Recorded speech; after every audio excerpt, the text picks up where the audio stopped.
India को self reliant बनाने का सपना 1950 से स्टार्ट हुआ था, जब प्राइम मिनिस्टर नेहरू ने इंपोर्ट सब्स्टिट्यूशन पॉलिसी लाया था to make India self reliant. ये जर्नी में एक बहुत बड़ा टर्निंग पॉइंट आया था 1991 के एलपीजी रिफॉर्म के बाद। और रीसेंट टाइम्स में प्राइम मिनिस्टर मोदी जब से पावर में आए हैं तो उन्होंने 2014 में मेक इन इंडिया का पॉलिसी लाया था और पैंडेमिक के समय आत्मनिर्भर भारत का स्कीम भी लॉन्च किया था। बट इन सारे चीजों के बावजूद आज इंडिया का जो मैन्युफैक्चरिंग सेक्टर है, जिसमें हमें आत्मनिर्भरता की बहुत ज्यादा जरूरत है, वो अभी तक ठीक नहीं हो पा रहा है। अभी भी हमारी इकॉनमी बहुत ज्यादा इंपोर्ट डिपेंडेंट है। सर्विसेज सेक्टर में हमारा काफी अच्छा परफॉर्मेंस है, लेकिन मैन्युफैक्चरिंग और इंडस्ट्रियल सेक्टर, जो एक बहुत ज्यादा जॉब क्रिएटिंग सेक्टर है, वो अभी भी रिकवर नहीं हो पा रही है, वो अभी भी ग्रो नहीं कर पा रही है। तो आज के इस पर्टिकुलर सेशन में हम लोग बात करेंगे कि मेक इन इंडिया के बारे में, क्योंकि आपको पता है कि 10 साल पूरे हो चुके हैं मेक इन इंडिया के। तो आखिरकार मेक इन इंडिया के क्या सक्सेस रहा, क्या फेलियर रहा, क्या क्या चैलेंजेस हैं आज मैन्युफैक्चरिंग सेक्टर में, और गवर्नमेंट क्या क्या प्रयास कर रही है इंडिया में मैन्युफैक्चरिंग सेक्टर को ठीक करने का। तो इन सारी चीजों को आज के इस पर्टिकुलर सेशन में हम लोग बात करेंगे। अगर आपको बेसिक पता होगा तो इंडिया और चाइना जो है, उनकी पर कैपिटा जीडीपी 1983 में लगभग बराबर थी। इनफैक्ट चाइना की जो पर कैपिटा इनकम थी वो इंडिया से भी कम थी। लेकिन आज अगर 2024 की बात करें तो आज चाइना की जो पर कैपिटा इनकम है वो इंडिया से 5 गुना ज्यादा है। तो ऐसा क्या हो गया कि चाइना आज यहां से यहां पहुंचा? उसमें दो सबसे इंपॉर्टेंट चीज थे जिन्होंने रोल प्ले किया। एक था चाइना का मैन्युफैक्चरिंग सेक्टर, जिसकी वजह से चाइना जो है वो manufacturing power house of the world बना। और उतना ज्यादा अच्छा मैन्युफैक्चरिंग होने की वजह से चाइना अच्छे क्वालिटी के सामान सस्ते दाम में प्रोड्यूस कर पाया, जिससे चाइना जो है पूरे दुनिया भर में अपने गुड्स को एक्सपोर्ट कर पाया। सो मैन्युफैक्चरिंग और एक्सपोर्ट की वजह से आज चाइना जो है वो वर्ल्ड की सेकेंड लार्जेस्ट इकोनॉमी बन पाया है। अब make in India manufacturing sector, इनको समझने के पहले आपको एक चीज बहुत ज्यादा जरूरी है समझना, विच इज स्ट्रक्चरल ट्रांसफॉर्मेशन। कोई भी इकोनॉमी में जो सबसे बेसिक फॉर्म होता है वो होता है एग्रीकल्चर सेक्टर। जैसे जैसे इकोनॉमी प्रोग्रेस करती है तो एग्रीकल्चर सेक्टर की रोल कम होती है जीडीपी में, और फिर इंडस्ट्रियल सेक्टर का रोल बढ़ता है। फिर इंडस्ट्रियल सेक्टर का रोल बढ़ता है, फिर धीरे धीरे क्या होता है, इंडस्ट्रियल सेक्टर का रोल घटता है और इकोनॉमी अपने सबसे एडवांस्ड फॉर्म की तरफ बढ़ती है, वो है सर्विसेज सेक्टर। जैसे आपको पता है कि ब्रिटेन में सबसे पहले एग्रीकल्चर सेक्टर ठीक था, फिर ब्रिटेन में इंडस्ट्रियल रिवॉल्यूशन स्टार्ट हुआ, तो वहां पे ब्रिटिश में बहुत सारे मैन्युफैक्चरिंग गुड्स बने, और आज ब्रिटेन की जो इकोनॉमी है वो प्राइमरली सर्विस बेस्ड इकोनॉमी है। तो ये किसी भी अर्थव्यवस्था में एक स्ट्रक्चरल ट्रांसफॉर्मेशन होता है when the economy moves from agriculture to industry, then industry to service. ऐसा क्यों होता है? बिकॉज कोई भी इकोनॉमी जो बहुत बेसिक फॉर्म में होती है, उस इकोनॉमी में ज्यादा स्किल्स नहीं होता है, स्किल्ड वर्कफोर्स नहीं होता है, टेक्नोलॉजी नहीं होता है, इनोवेशन नहीं होता है। तो सबसे बेसिक फॉर्म काम क्या हो सकता है? एग्रीकल्चर, क्योंकि उसमें उतनी ज्यादा स्किल्स की रिक्वायरमेंट नहीं है।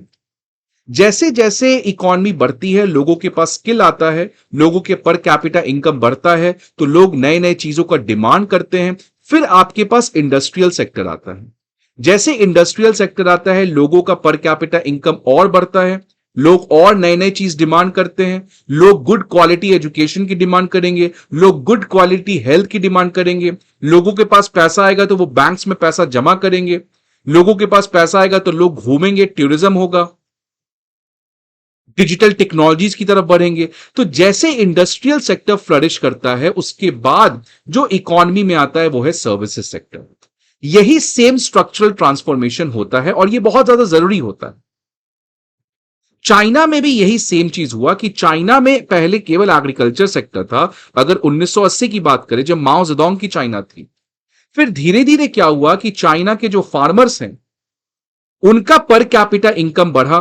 क्यों? बिकॉज चाइना की जो सरकार थी उन्होंने फार्मर्स के ऊपर बहुत ज्यादा फोकस किया। तो जब फार्मर्स का पर कैपिटा इनकम बढ़ा तो फार्मर्स क्या किए, फार्मर्स नए नए चीज डिमांड किए, स्मार्टफोन्स डिमांड किए, एलईडी बल्ब्स डिमांड किए, और साथ ही साथ जब फार्मर्स का पर कैपिटा इनकम बढ़ा तो फार्मर्स के जो बच्चे थे उनको फार्मिंग से बाहर किया गया, उनको क्वालिटी एजुकेशन प्रोवाइड किया गया, उनको स्किल ट्रेनिंग दिया गया, जिसकी वजह से चाइना में इंडस्ट्रियल सेक्टर बना। बिकॉज जो फार्मर्स थे, जो मैक्सिमम, क्योंकि पता है कोई भी इकोनॉमी में मैक्सिमम लोग गांव में रहते हैं, आज इंडिया में भी 67% people live in the rural areas. तो वहां के फार्मर्स, क्योंकि उनके पास ज्यादा पैसा था, तो वो अब बहुत ज्यादा डिमांड भी कर रहे थे, तो इंडस्ट्रीज आई, इन्वेस्टमेंट आया, और साथ ही साथ स्किल्ड वर्कफोर्स की कमी भी नहीं थी, जिसकी वजह से चाइना आज इंडस्ट्रियल पावर हाउस बना। और अब धीरे धीरे चाइना जो है वो अपने सर्विस लेड इकोनॉमी की तरफ बढ़ रहा है। ये स्ट्रक्चरल ट्रांसफॉर्मेशन होना बहुत जरूरी है, बिकॉज इंडस्ट्रियल सेक्टर का ग्रो करना बहुत ज्यादा जरूरी हो जाता है, because it is the most labour intensive industry. इसमें सबसे ज्यादा जॉब क्रिएशन होता है। सर्विसेज सेक्टर में क्या होता है, पैसा ज्यादा है, वैल्यू ज्यादा है, बट जॉब्स कम है। गूगल जो है, माइक्रोसॉफ्ट जो है, ये लोग दुनिया के सबसे वैल्यूएबल कंपनी है, बट ये लोग जितना हायर करती है वो कम है एज कंपेयर टू जो इंडस्ट्रियल सेक्टर हायर करता है। आप चैट जीपीटी का एग्जांपल ले लो, आज दुनिया की one of the most valuable company बनते हुए नजर आ रही है, बट उसमें जो एम्प्लॉयमेंट है वो काफी कम है। लेकिन दूसरी तरफ आप गाड़ी बनाने वाली मैन्युफैक्चरिंग प्लांट की बात करो, उसकी वैल्यू कम है लेकिन एम्प्लॉयमेंट ज्यादा है।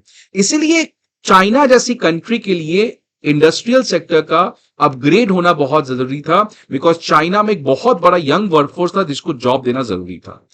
इंडिया में भी यही चीज की जरूरत थी, बिकॉज इंडिया और चाइना की डेमोग्राफी बहुत हद तक सिमिलर है। इसी इंडस्ट्रियल सेक्टर को रिफॉर्म, अपग्रेड, आत्मनिर्भर, सेल्फ रिलायंट बनाने के लिए नेहरू ने अपने स्कीम को लॉन्च किया था, और अभी रिसेंट टाइम्स में प्राइम मिनिस्टर मोदी भी इसके लिए बहुत एग्रेसिवली काम कर रहे हैं। बिकॉज अगर इंडिया का मैन्युफैक्चरिंग सेक्टर नहीं हुआ तो ये तीन बहुत बड़े प्रॉब्लम जिससे हम अभी भी जूझ रहे हैं और आने वाले टाइम में भी प्रॉब्लम आएगा।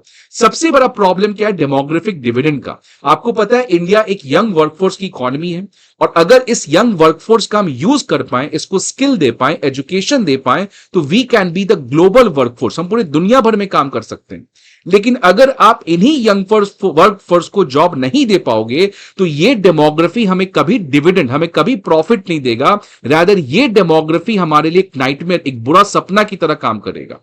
इसलिए इंडिया को अगर इस यंग वर्कफोर्स को के एस्पिरेशंस को फुलफिल करना है, देन हमें उन्हें एक गुड क्वालिटी जॉब्स देना होगा। दूसरा, आपको पता है फॉरेक्स रिजर्व, आज चाइना बीआरआई के थ्रू पूरी दुनिया भर में इन्वेस्टमेंट कर रहा है। क्यों कर पा रहा है? बिकॉज चाइना के पास दुनिया का सबसे ज्यादा डॉलर रिजर्व्स है। कहां से ये डॉलर रिजर्व्स आया? चाइना अपने सामानों को एक्सपोर्ट कर करके ये डॉलर कमाया। तीसरा, ऑटोनॉमी इन फॉरेन पॉलिसी। आज देखिए चाइना इतने एग्रेसिवली क्यों दुनिया भर में एक्शन ले पा रहा है? बिकॉज चाइना के ऊपर डिपेंडेंसी सारे कंट्रीज की बहुत ज्यादा है। तो अगर दूसरी कंट्रीज की डिपेंडेंसी आप पे होगी तो आप दूसरे कंट्री को अपने हिसाब से चला सकते हो। आज अमेरिका की लोग क्यों बात मानता है? बिकॉज अमेरिका की इकोनॉमी के ऊपर हर एक इकोनॉमी का डिपेंडेंसी है। तो आप अपने फॉरेन पॉलिसी में रियल सेंस में इंडिपेंडेंट तभी हो पाओगे जब आपको दूसरे कंट्रीज पे डिपेंड नहीं करना पड़ेगा। आज इसीलिए America make in America start किया है, बिकॉज वो चाइना से अपने डिपेंडेंसी को कम करना चाह रहा है, सो दैट अमेरिका अपने फॉरेन पॉलिसी को चाइना से डीकपल कर सके। इसीलिए इंडस्ट्रियल सेक्टर का ग्रो करना ये बहुत ज्यादा जरूरी हो जाता है। आगे बढ़ने के पहले फ्रेंड्स, एक इंपॉर्टेंट इंफॉर्मेशन कि अकेडमी आईएएस का चौथा ऑफलाइन ब्रांच पटना में स्टार्ट हो चुका है। न्यू दिल्ली के करोल बाग में हमारे इंग्लिश मीडियम के बैचेस 27 सितंबर, मुखर्जी नगर में हमारे हिंदी मीडियम के बैचेस 3 और 21 अक्टूबर, और प्रयागराज में भी हमारे बैचेस हिंदी और इंग्लिश दोनों मीडियम में इन स्पेसिफिक डेट्स को स्टार्ट होने जा रहे हैं। आप सभी को पता है कि Unacademy IAS comprehensive GS course के अलावा optional course, CSAT, essay writing, comprehensive current affairs और फुल लेंथ टेस्ट सीरीज जैसे फैसिलिटीज को भी प्रोवाइड करता है। इन सारे इंफॉर्मेशन के लिए आपको हमारे अनअकैडमी आईएएस के के ऑफलाइन ब्रांचेस पे विजिट करना होगा। इस नंबर पे आप कॉल कर सकते हैं, या नहीं तो आप हमारे अनअकैडमी आईएएस के ऐप को डाउनलोड कर सकते हैं, जहां पे आपको ये सारे इंफॉर्मेशन प्रोवाइड किए जाएंगे। अब इंडस्ट्रियल सेक्टर को रिफॉर्म करने का पहले से प्रयास है। इनफैक्ट सबसे पहले प्रयास तो नेहरू ने ही किया था। नेहरू ने लाया था import substitution policy. Import substitution policy एक तरीके से सेम है मेक इन इंडिया की तरह, बट डिफरेंस क्या आप समझिए कि इंपोर्ट सब्स्टिट्यूशन पॉलिसी को सोशलिज्म के फ्रेमवर्क से किया गया था, और जो prime minister Modi make in India की बात करते हैं वो लिबरलाइजेशन कैपिटलिज्म के फ्रेमवर्क से बात करते हैं। फॉर एग्जाम्पल, बेसिक डिफरेंस है कि नेहरू इंडिया को आत्मनिर्भर सेल्फ रिलायंट बनाना चाहते थे कि जो चीज हम बाहर से मंगा रहे हैं वो हम खुद प्रोड्यूस करें। तो कौन प्रोड्यूस करेगा? इंडिया के PSUs, public sector units. Prime minister Modi भी यही चाह रहे कि जो चीज हम बाहर से मंगा रहे हैं उसको खुद प्रोड्यूस करें, लेकिन कौन प्रोड्यूस करेगा? पीएसयूज नहीं, बल्कि प्राइवेट कंपनीज, अदानी, अंबानी, ये लोग प्रोड्यूस करेंगे। बिकॉज प्राइम मिनिस्टर मोदी और करंट गवर्नमेंट का यह मानना है कि पीएसयूज की वजह से इंडिया को बहुत लॉस हुआ है। पीएसयूज में खर्च आ रहा है 100 रुपए और पीएसयूज कमाता है केवल 80 रुपए। सो पीएसयू एक तरीके का सिल्वर है जिसको शाइन करने के लिए हमें ज्यादा पैसा खर्च करना होता है जितना उसकी वैल्यू है। इसलिए प्राइम मिनिस्टर मोदी जो हैं वो सारे पीएसयूज को बेच रहे हैं और प्राइवेटाइजेशन ऑफ इकोनॉमी को कर रहे हैं, सो दैट प्राइवेट इकोनॉमी के थ्रू हम लोग इंडस्ट्रियल सेक्टर को ठीक कर पाए। तो ये जो इंडस्ट्रियल सेक्टर में रिफॉर्म करने का प्रयास है ये नेहरू से स्टार्ट हुआ था, फिर टर्निंग पॉइंट आया 1991 में, एलपीजी रिफॉर्म किया हमने, और 2012 यूपीए 2 के एरा में भी सेम चीज, न्यू मैन्युफैक्चरिंग पॉलिसी की बात की गई थी। जब प्राइम मिनिस्टर मोदी आए तो उनका सबसे पहला एग्रेसिव मूव था इंडिया को आत्मनिर्भर या मेक इन इंडिया बनाने का, और इसमें इंडिया ने टारगेट सेट किया कि हमारा जो मैन्युफैक्चरिंग सेक्टर में कंट्रीब्यूशन है, हमारा जो मैन्युफैक्चरिंग सेक्टर का जीडीपी में कंट्रीब्यूशन है, जो उस समय 15% था, उसको बढ़ाकर 25% करना है बाय 2025। दूसरा ऑब्जेक्टिव था मेक इन इंडिया का कि 10 crore additional jobs industrial sector में क्रिएट करना है बाय 2025। तो ये दो इंपॉर्टेंट ऑब्जेक्टिव्स थे मेक इन इंडिया के। इसका सबसे बड़ा रीजन आप समझ ही चुके होंगे, इंडिया में जॉब्स प्रोवाइड करना और इंडिया को आत्मनिर्भर बनाना, सो दैट इंडिया की डिपेंडेंसी चाइना, अमेरिका पे कम हो सके और इंडिया अपने फॉरेन पॉलिसी को डिसीजन सही ले सके और इंडिया फॉरेक्स रिजर्व्स को कमा सके एक्सपोर्ट कर करके। तो इसीलिए मेक इन इंडिया को लॉन्च किया गया था। इसके लिए भारत सरकार ने बहुत सारी चीज की है। स्पेशल इकोनॉमिक जोन्स का गठन किया, इंडस्ट्रियल कॉरिडोर्स बनाए, एमएसएमई सेक्टर्स के ऊपर फोकस किया। रिसेंट टाइम्स में आप देखे होंगे सबसे बड़ा स्कीम पीएलआई स्कीम लॉन्च किया है। इंफ्रास्ट्रक्चर, लॉजिस्टिकल सेक्टर को ठीक करने के लिए 111 लाख करोड़ का नेशनल इंफ्रास्ट्रक्चर पाइपलाइन में बहुत सारे प्रोजेक्ट्स हम बना रहे हैं। फ्री ट्रेड एग्रीमेंट साइन किया है इंडिया ने बहुत सारे कंट्रीज के साथ एक्सपोर्ट को बढ़ाने के लिए। स्किल ट्रेनिंग कोर्सेज को प्रोवाइड किया जा रहा है अंदर प्रधानमंत्री कौशल विकास योजना, और पॉलिसी रिफॉर्म्स लाए गए हैं such as insolvency and bankruptcy road, banking sector को रिफॉर्म करने के लिए, और जीएसटी टैक्सेशन को लिबरलाइज और सिंप्लीफाई करने के लिए जीएसटी जैसे बिग बैंग रिफॉर्म्स को भी लाया गया है। इन चीजों का अब सक्सेस और फेलियर क्या है इसको समझते हैं। अगर प्राइम मिनिस्टर मोदी के कल का मन की बात स्पीच देखोगे तो मन की बात में प्राइम मिनिस्टर मोदी ने कहा मेक इन इंडिया एक बहुत बड़ा सक्सेसफुल चीज था इंडिया के लिए। इंडिया ने काफी अच्छे से अपने मैन्युफैक्चरिंग सेक्टर को ठीक किया है और इनफैक्ट इंडिया जो है वो मैन्युफैक्चरिंग पावर हाउस बन चुका है। प्राइम मिनिस्टर मोदी ने कहा कि मेक इन इंडिया की वजह से मिडिल क्लास, एमएसएमईज को बहुत बड़ा फायदा हुआ है। ऑटोमोबाइल सेक्टर में, टेक्सटाइल सेक्टर में, एविएशन, इलेक्ट्रॉनिक, डिफेंस सेक्टर, सभी चीजों में बहुत ज्यादा फायदा हुआ है। और ये कैसे दिखता है कि इंडिया में एफडीआई बहुत ज्यादा बढ़ा है, which means the world trusts India's manufacturing capacity. तो क्या प्राइम मिनिस्टर मोदी का ये एनालिसिस सही है? ये पार्शियली सही है। अगर दूसरा पर्सपेक्टिव देखा जाए तो खुद ये गवर्नमेंट के इकोनॉमिक सर्वे का डेटा है 2021 का। इकोनॉमिक सर्वे के डेटा में आप देख सकते हो कि जो इंडस्ट्रियल सेक्टर है, ये वाला ग्राफ आप देखो 32.5% था, वो घटकर 25.8 पे आया।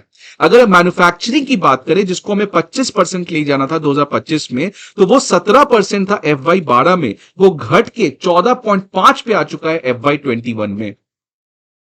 और अगर रीसेंट टाइम्स की डेटा देखें, 2023 का डेटा देखें, तो मैन्युफैक्चरिंग का कंट्रीब्यूशन जीडीपी में वो अभी भी लगभग 18% पे है, 25% के टारगेट से बहुत ज्यादा दूर है।